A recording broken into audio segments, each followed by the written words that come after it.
On the screen, we have 3 head coaches. We have 3 fathers, and I thought we would do a Father's Day discussion about the entryways into the higher levels of baseball. With me, Andy Bednar, head coach, Mars High School in Pennsylvania, and Kevin Griffin, head coach at Bellhaven NCAA Division III softball.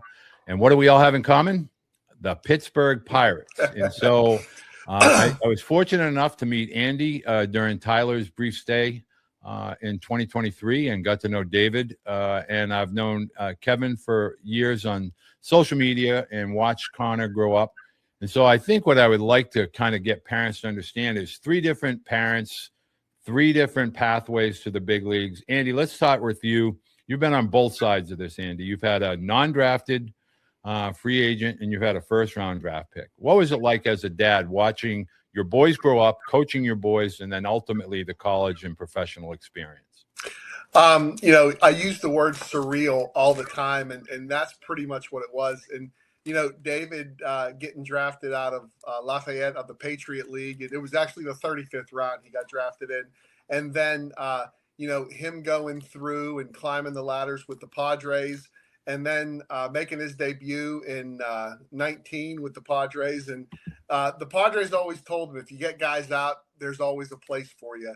And he kind of took that and he ran with that. And then in January of 21, he was traded to his hometown team, the Pirates, and, talk about a dream come true. And, a lot of people think that's funny in the baseball world, a dream come true going back to Pittsburgh, but it really was. And, during the 5 years that he was here, we were so blessed to be able to drive 25 minutes to go see him play all the time. And that was just, I'll never forget. And I think he really enjoyed his experience here in Pittsburgh. And then Will, on the other hand, was a first-round pick out of Mississippi State, and he just had some bumps in the road. He's had some back issues and everything like that. And I'm most proud of him for just kind of staying the course and just keeping to work on his craft. And he started he was in big league camp, started the season in AAA, threw well, and wasn't throwing a whole lot, so they sent him to AA, and he's throwing probably about 4 innings a week right now. So in that sense, we're really happy he's throwing the ball well, and just hoping to get that opportunity soon. Kevin, I would love for you to talk a little bit about, now Konnor was a Team USA, going to LSU, a high-profile first high school pick. What was it, 2024? And now we're in the big league. So talk a little bit about your journey as a parent and then ultimately Konnor's journey to Pittsburgh. Yeah, it was kind of a whirlwind, as you guys would understand, going through the draft and that sort of thing. But, the biggest piece was, everybody thought Konnor was going to be a center fielder. And then when he got to the minor leagues, they put him at shortstop, and it just kind of stuck. So he had to really acclimate himself and learn how to play a position that he didn't have a whole lot of experience at. And, that was tough at first because he was bouncing back and forth between center field and shortstop. And they finally just told him, I think we want you to be our shortstop of the future, and that's where you're going to play. And I think that helped him a lot. But just the transition to go from high school to skip a grade in high school and get to the draft a year earlier and that sort of thing, it took its toll. And I always told people that everything that he had to go through to be responsible and manage classes and a double load and that sort of thing, if you can handle that sort of thing in high school, I wasn't worried too much about how he could handle the lifestyle of professional baseball and the daily grind and that sort of thing, because I saw him be responsible in the classroom to get to where he could be drafted in 24 and meet his dreams, as Andy said, with his boys. And, I wasn't too worried about it from that point forward once I saw how responsible he was with all of that academic stuff. Andy, coincidentally, both our boys were 14th selections for the San Francisco Giants. Yeah. Mm-hmm. I would love for you to share with parents sometimes parents think when you're the coach, a high school coach, and you're coaching your boys, it's easy. But, there's a lot of dual hats and dual roles that we had to wear as coaches and then as dads. Talk a little bit about how you managed that with both the boys, being a coach and then dad, and how did the boys handle that? So I always say I actually liked, being able to coach and being on the field with those guys as opposed to sitting in section 115 at PNC Park and watching the ninth inning or being in the Bronx and Yankee Stadium. But I always enjoyed that part of it, being able to coach them and be around. But I also thought, especially when they were younger, they kind of had to perform a little better than everyone else and then some. You know what I mean?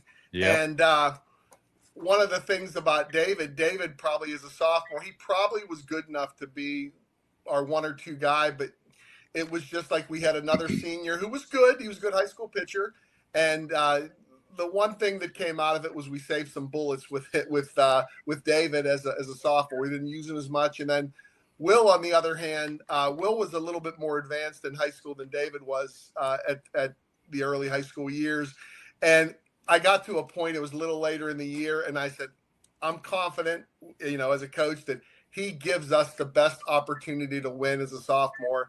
And I went with it. And there was some grumblings in the stands and everything like that. And, there's always incidents. I know my daughter she was only about 8, 9 years old, and she had to hear some of it from the other parents. And, that was tough on her. And, I think once, he was flashing in the low 90s as a sophomore, it was just like, yeah, okay, he's not bad.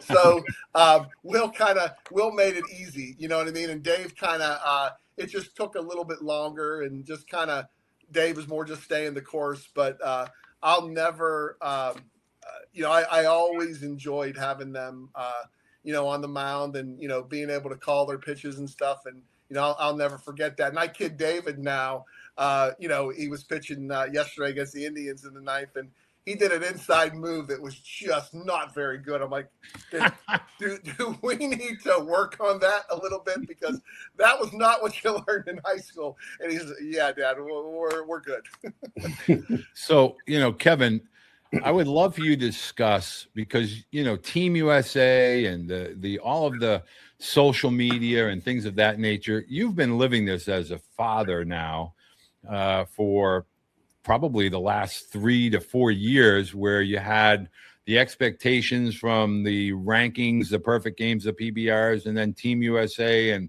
LSU, and then the draft. Talk a little bit about being a dad in the background and watching adults, being the critical kind of scouting people, all throughout Konnor's career, and how that kind of has escalated as he's become a big leaguer for the Pirates. Yeah, Walter, we learned real quickly you had to have a small circle of people that you trusted, and don't let anybody else in it. If you wouldn't ask their advice, then there's no reason for them to be in your circle, and why should you care what anybody outside that circle thinks?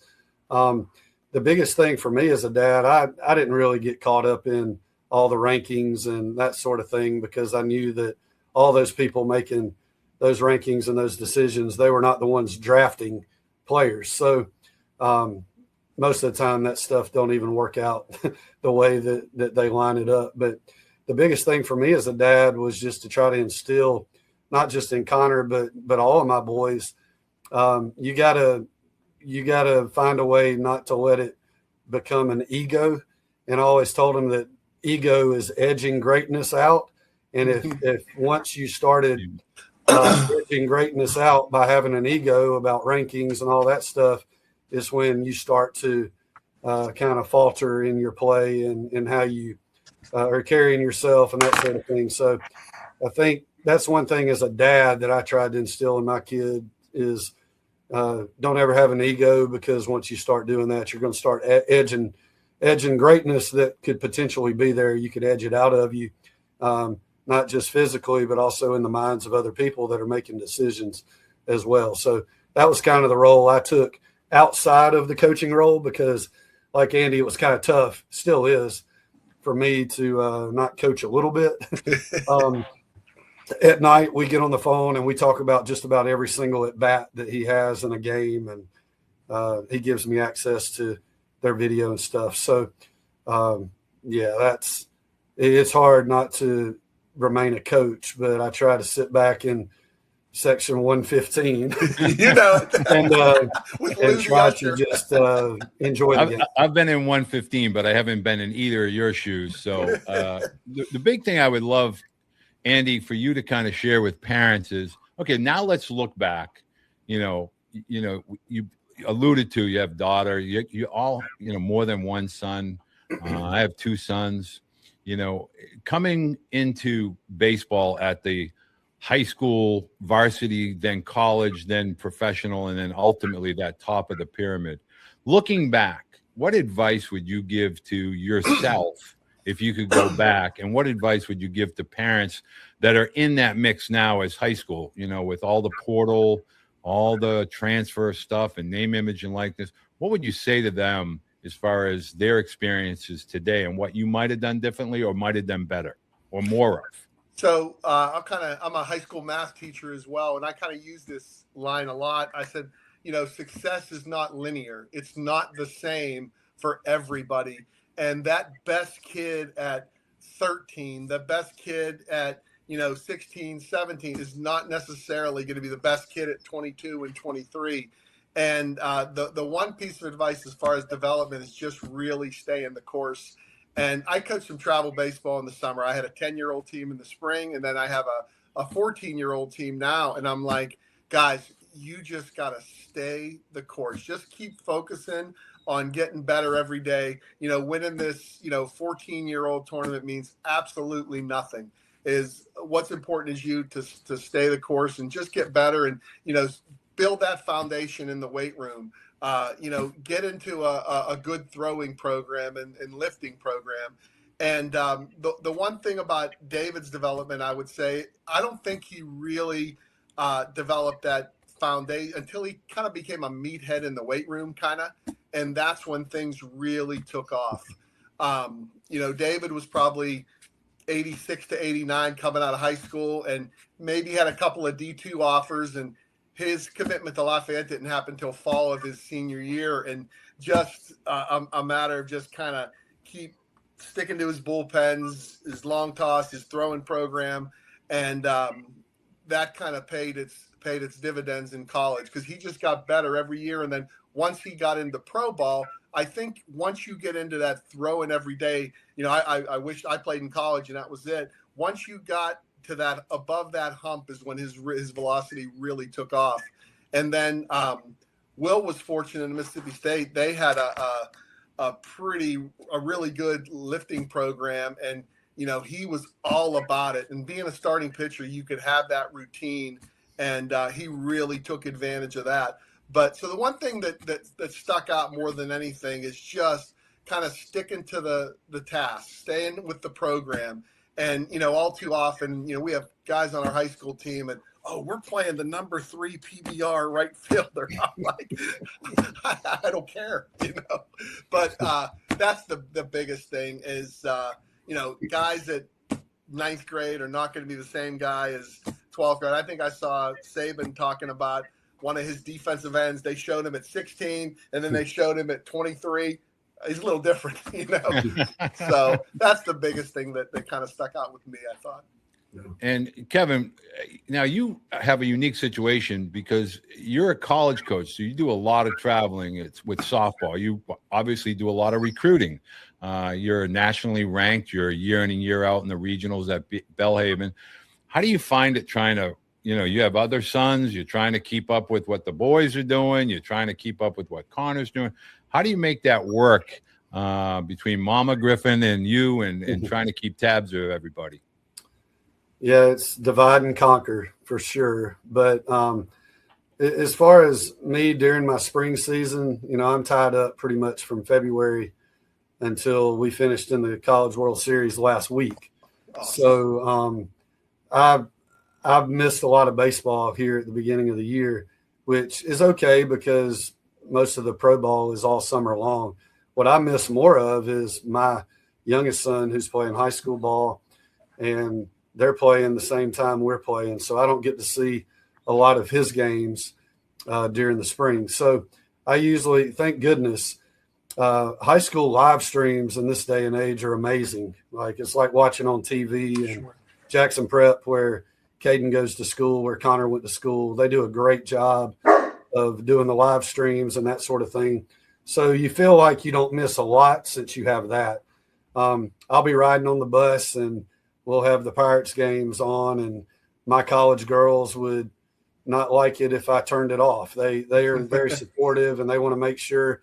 I'll even set my phone up in the helmet rack in the dugout during my own games, and I'll sit there and let somebody else coach third base sometimes, and just to be able to keep an eye on the game and watch it. And my girls will huddle around, and I'll have to tell them, go play the game. Don't worry about this game. Y'all go play your game. But it's just, you find a way to make it work and try to be as supportive as you can of all your kids, and just stay engaged as best you can during this time of the year. All right, Andy, I'm going to admit that this was not one of my stronger suits, so I want to kind of get you and Kevin to share your thoughts on this. The all-powerful and the all-knowing group behind social media, we know as parents that, if your son has a great game, man, they can't get enough of you. But the minute they start to struggling, or if they think he's hurt, everybody's an orthopedic, or everybody's an all-knowable, what I call scoop, Captain Scoop, writing the scoop. How do you deal with that? As now you have two sons in pro ball, and to me it was almost like a piñata. For Tyler, it was like everybody had an opinion, everybody had the solution, and it was open season anytime my kid took the bump. How do you deal with that as a dad, and what advice can you both give to parents? You got the high school parents that deal with social media, then you get the SEC parents that are into social media, and oh my gosh, pro ball, holy cow, it's open season. How do you deal with that? Andy, we'll start with you. How do you deal with social media as a dad? It's tough. I do my best to stay off it. I do, honestly, I'm going to tell you that I do my best, but I will just say the New York media compared to the Pittsburgh media is not even close. Pittsburgh was bad because, I would, it's our hometown. We know a lot of people, and you would see, David had kind of probably 4 good years, 1 bad year. And there was one little blip, and my gosh, they beat the heck out of him. And, it just comes with the territory when those last 3 outs in the 9th are the toughest to get. And then, you go to New York, and then you follow that a little bit, and it's, that was hard. That was really hard. And there's so many different avenues there to follow. And I kind of compare Yankee baseball to Steeler football, because everyone in Pittsburgh just lives and dies with the Steelers. And it's kind of like that with baseball. And obviously, the Pirates, not the same with the Pirates, obviously, but the best thing I could do and advice I can give, I just kind of stay off it. And Aaron Rodgers, the current Steeler quarterback, just gave it some advice, and he said something along the lines of, why would I listen to what someone says when I would never ask them for advice? You know what I mean? So that kind of speaks volumes. And then the one that I kind of get nervous for is Will, because, the first round pick, the bust and all that stuff. And, he's pretty tough mentally. And I just try to keep him as positive as possible. And the worst part is when my daughter will get some stuff, hey, you're tell your brother he sucks or something like that. My daughter's like, what? So it's like, nuts. Oh yeah. But, the all-powerful, all-knowing San Francisco fans, they let you know. Trust me, I've lived that. I'm right there, right there beside you. Yes. So now, Kev, what you got to give it to me straight now. You're at a different level, but the weight of expectation for some of these people, it's like you're just going to strap the Pirates onto Connor Griffin's back and say, okay, big fella, take us to the World Series. But, we're a 19, just turning 20-year-older. What has that been like for you as a dad to read or listen to all the crazies? Well, I had this conversation with my wife 5 minutes before we came on the air, because she calls me and she says, what are you doing? Are you Twittering?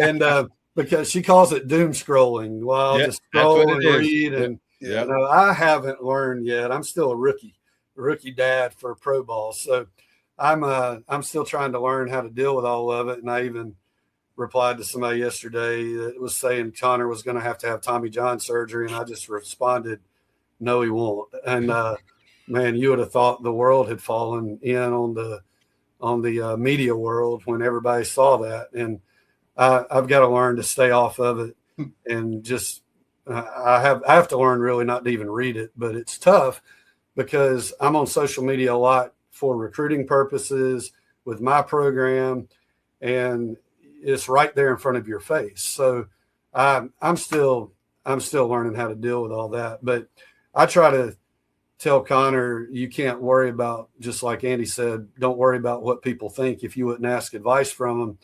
And Connor's done a really good job of getting off of social media. He's taken it all off of his phone, so he's not laying in the bed at night, just laying there reading everything that people say about him, good or bad. And I think it's more healthy that way. And I'm proud of him for just getting rid of it all. He still has the accounts, but he doesn't post or get on there or read any of it. So I need to take his advice and be that way as well. But it's hard. It's hard to sit there and listen to people talk badly and say things about your kids that you know is just completely fabricated, not true. And you want to defend them, but if you do so, then it's going to create even bigger fires. You look bad, sure. And I feel you on that, and I've got to learn to be better myself for sure. I've lived with that for 14 years now, and I think it's just now that my son is 33 that I kind of have figured out just to hit the mute buttons on a whole bunch of people and out of sight, out of mind. Yep. The big question that everybody's going to want to know, our three boys took three very different paths. Our four boys, you have Will, and you have David and Konnor and Tyler. And every parent wants to know, what's the secret sauce? Because, I try to get parents to understand it's a long road. It's a hard road, but it begins with talent, skill, and work ethic. But if you could reach down into the youth levels of baseball and talk to the parents, I don't really want to be disparaging about any group or anything, but what's the one thing that you would want young children to really know that matters? In other words, the camps, the showcases, the tournaments, which are 5 to 7 tournaments on a Saturday and a Sunday, all of the things that you might be able to add some insight for parents. What would you share with, say, the parents of the 10 to 15-year-old student athlete that has the dream? All our boys are living it. What would you say to them, as far as, hey, focus on this at 10 to 15. Don't get caught up in X or Y. Wow, there's a lot of different ways to go on this one. Coaching I had a 10-year-old team actually during my high school season that I was able to coach, and the guy that runs our program, we always talk about, listen, if they come back and they want to come back, you did your job. You know Bingo. what I mean? And that's the one thing that you want to do it so that they want to be the ones initiating the practices and the workouts. And because if you're doing it all the time, I don't think it's going to go as far. It's just, that's my opinion on that. And then, they kind of get that love of the weight room. They get the love of just the doing the everyday things. I think if you could get them to do that, I think you really did your job as a parent. And just, it's kind of funny. I always looked at I had a friend in scouting with the Padres, and whenever David would have a bad game, just coming into pro ball, I thought the world ended. And he would be like, oh, it's a bump in the road. That's all it is. And, you feel that way in a 162 game season, but in a high school 18 to 20 game season, one game's everything. You could not make the playoffs because of that. But that's the one thing, just kind of being able to grasp that, you're going to have bad games. What do you do? I always say next pitch. What do you do? Next play. And those are the things that I think stuck out from my end with the kids. Making them want to do the stuff on their own, that was important. And then just realizing there's going to be some bumps in the road, and kind of getting back to my, success is not linear. It might be, horizontal line might go up a little, it might go down a little bit. But yeah, and you could say the same thing about velocity development. Everyone wants velocity and they want it now. And it just doesn't happen that way. So those are just a couple of items that stuck out with me. Kevin? Yeah, just with our boys growing up, I always wanted to make sure that they wanted to play whatever sport they were playing at a given time. When baseball was over, if they wanted to go into basketball, we put the baseball down and let them enjoy something else. It had to be their idea. I wanted it to be their idea and wanted it to be what they wanted to do. And, I felt like we did a good job as parents of not shoving baseball down their throat or basketball or any other sport. Just let them play whatever was in season and, create an atmosphere where they, like Andy said, they want to keep coming back to it. And I didn't ever want my boys to lose the love of the game, whatever they were playing. I wanted them to be able to play as many sports as they wanted to play, as long as they felt like it was not a risk for them to continue doing it. And we had I call it, it's bad to say, but at 8 years old, we had what I thought was the best group of 8-year-olds I've ever seen in my life. And it's almost embarrassing to say, we played like 60-something games in a summer. And I would probably talk badly about that in this day and age, but we were like 58-2 and went to Dallas, went undefeated in a little national tournament that we played in.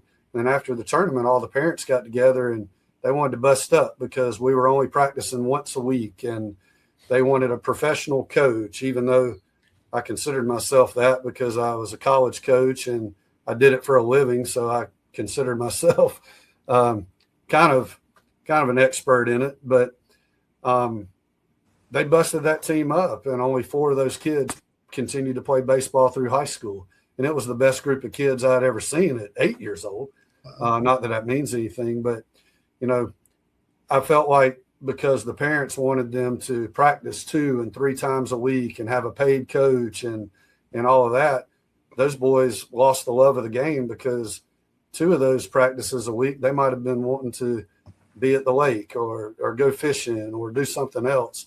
My kid did it once a week and he continued to love it. And I'm glad that we did it the way that we did, because, he's still playing today. So if I had to give any advice to kids or parents, really, because they control it, is don't allow your kid to fall out of love with the sport, whatever it is that they're playing, and don't shove it down their throat or they'll start to resent it.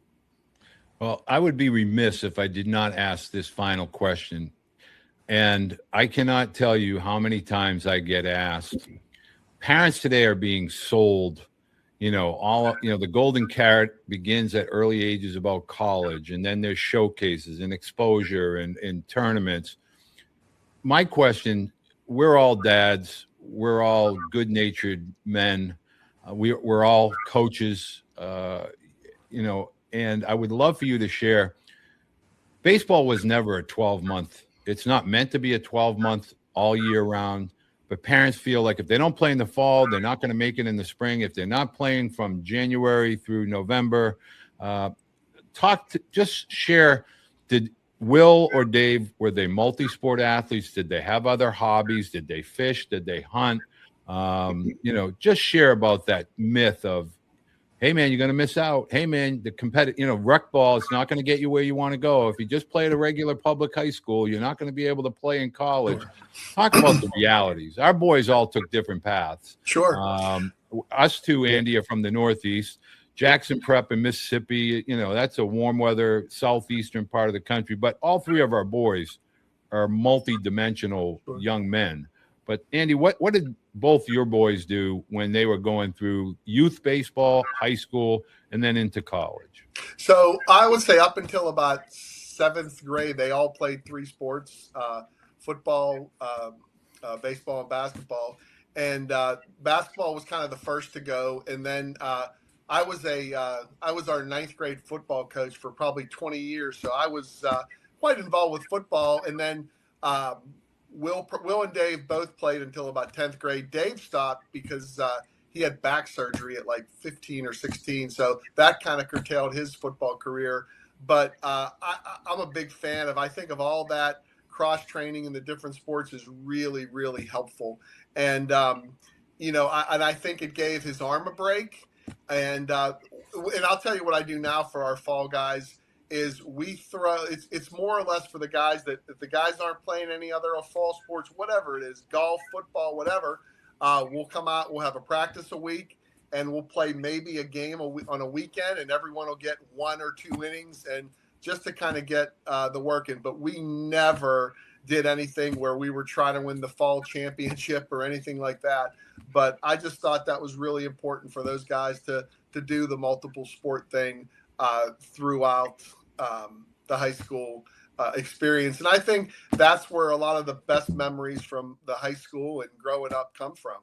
And, I can say the same thing for the youth baseball that they played. Some of the best memories came from playing with their teammates that they played on the high school team with. And those are some great experiences that I'm glad they got to take advantage of and experience.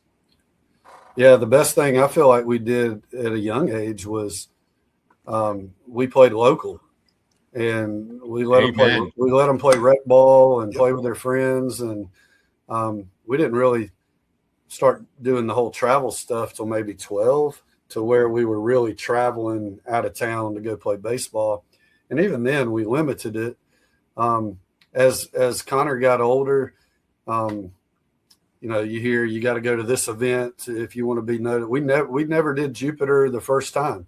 I think Perfect Game hosts some good events, but we never did Jupiter. And we were always told that it would hurt Konnor to not go to Jupiter. Well, we never did Jupiter, just because I didn't want to be playing baseball in October and November. We turned down a USA event one time.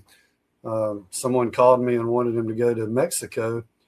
And I think this was after his junior year.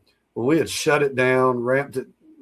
We had stopped throwing, and they called in, I think, October 15th or something like that, and wanted him to go to Mexico on November the 5th.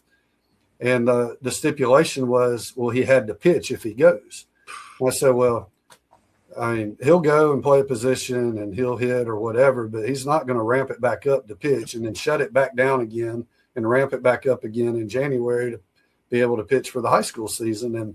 And it was just one of those deals where I put my foot down. I said, I'm not allowing, my kid to risk that kind of injury just to go play in Mexico.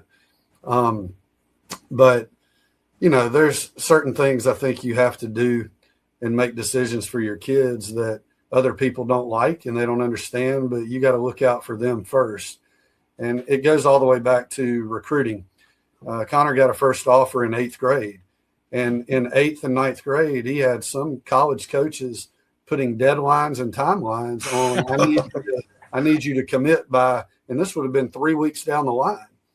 And so I put my foot and I told Konnor, I said, first of all, you're not committing until you've taken your 5, at the time it was 5 official visits. You're not going to commit until you take your 5 visits. And that means you're not committing until your junior year of high school, because that's when you can take those visits. And we slow played it. We waited and took the 5 official visits. And then he made his decision that he wanted to commit to LSU. And now I think players can take unlimited official visits, and I don't like it. I think there should still be a restriction on it. But, looking back, I feel like that as dads, we have to do some things sometimes and make decisions for our kids that they're not mature enough to make in 8th grade and 9th grade. And even moving into pro ball, sometimes, they don't understand the value of $1 and if somebody's trying to shortchange them and that sort of thing. So we still have to advocate for our kids, even to this day, even though they're professional athletes. And I feel like it creates a good relationship between father son when they know they can come to you and ask you for guidance and that kind of stuff. Well, I think parents should understand. I mean, I went through that with Tyler. They told him, don't play football. You're going to get hurt. You're going to cost your kid money. And I looked at Tyler and I said, do you love playing football? He said, Dad, I've been doing it since I was 6. I said, okay, so you're going to play. I think we as adults sometimes have to be the bad guy just to allow our kids to, to play and enjoy their childhood. And at the end of the day, even though nobody wants to admit it, baseball is a great sport. I think we can all agree on that. But the business of baseball, the underbelly of the baseball world, can be a little intimidating at times. And sometimes dad or mom have to be the bad guy and, kind of get our children to see the bigger picture as opposed to the short window. Gentlemen, I want to say thank you. First of all, I deeply appreciate your friendship because whether I'm running into Andy at the ABCA or talking to Kevin, softball or baseball throughout the course of the season, I really, truly appreciate the little friendship that we've had over these last years. And Andy, I mean this with every fiber of my being. Everything you're going through with Will, I have lived it. I'm still living it to this day. And I'm right here for you if you ever need anyone. I appreciate that. I can tell you, I know what comes with that, that big weight on our shoulders of expectation. So I thank you very much. Happy Father's Day to both of you. I think you are two of the best fathers, let alone best coaches that I've ever been able to interact with within the sport. So thank you very much for your time today, and best of luck to David and Konnor. Thank you. Thank you.